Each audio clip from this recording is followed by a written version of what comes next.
और काशीराम साहब को और डॉक्टर फरीदी जी को नमन करता हूँ। आज जब हम चुनावी सभा में हैं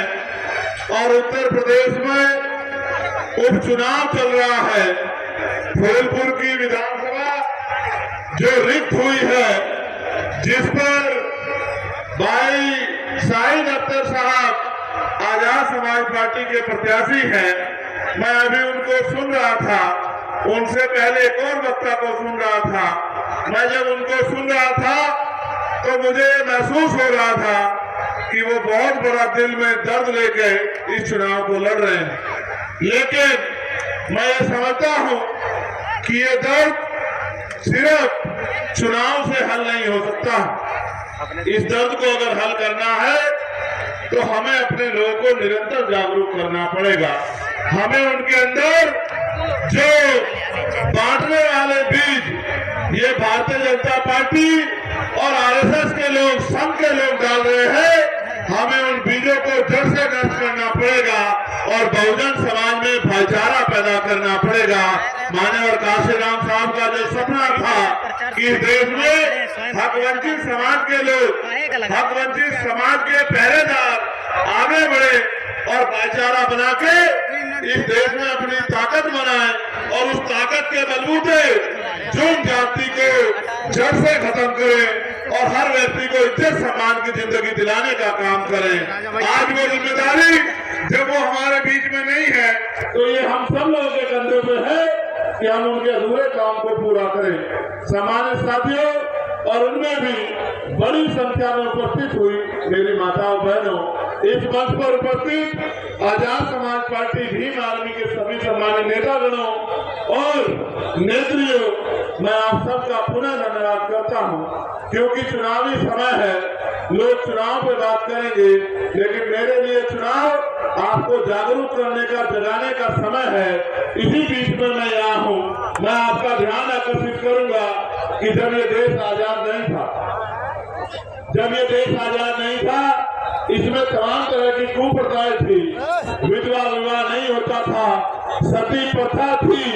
और तन ढकने के लिए भी महिलाओं को टैक्स देना पड़ता था, छुआछूत था,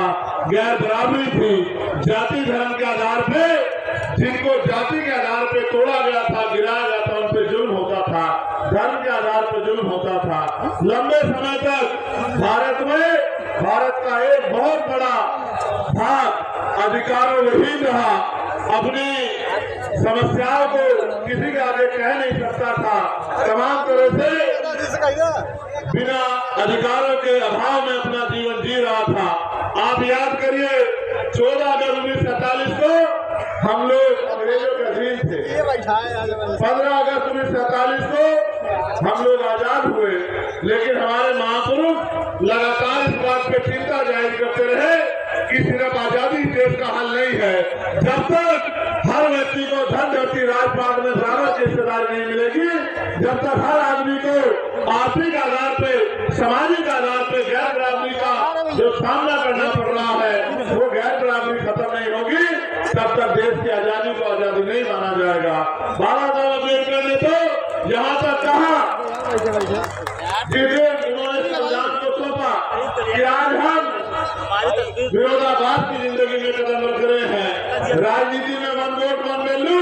राजनीति में तो हम लोग बराबर हो जाएंगे, लेकिन जब तक देश में आर्थिक गैर बराबरी रहेगी, एक आदमी इतना अमीर है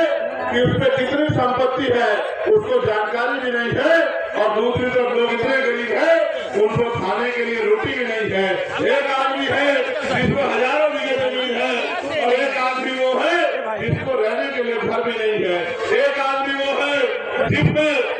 आप सैकड़ों लोगों का खाना रोज बनता है और बर्बाद होता है, और दूसरी तरफ हम लोग हैं जिनको खाने के लिए अच्छे खाने की व्यवस्था नहीं है, पीने के लिए साफ पानी की व्यवस्था नहीं है। जब तक सामाजिक आधार पे छुआछूत, गैर बराबरी, जाति के आधार पर ऊंच नीच नहीं खत्म होगी, तब तक देश तरक्की नहीं कर सकता है। फिर मुल्क की आजादी के बाद आप सोचिए, 14 अगस्त को गुलाम थे, 15 अगस्त को आजाद हुए, लेकिन 16 अगस्त 47 को बदला क्या? जिनके पास 14 अगस्त को 1 रुपया था, 16 अगस्त को उनकी जेब में 1 ही रुपया था। जिनके पास 2 गज जमीन थी, आजादी की अगली सुबह को भी 2 गज जमीन थी, और जिनकी जेब खाली थी, उनकी जेब 16 तारीख को भी खाली थी। जिन पे जमीन नहीं थी, घर नहीं थे, रोजगार नहीं थे, उन पे 16 तारीख को भी कुछ नहीं था। हमारी जिंदगी में अगर असली परिवर्तन हुआ है तो वो 26 जनवरी 1950 को हुआ है।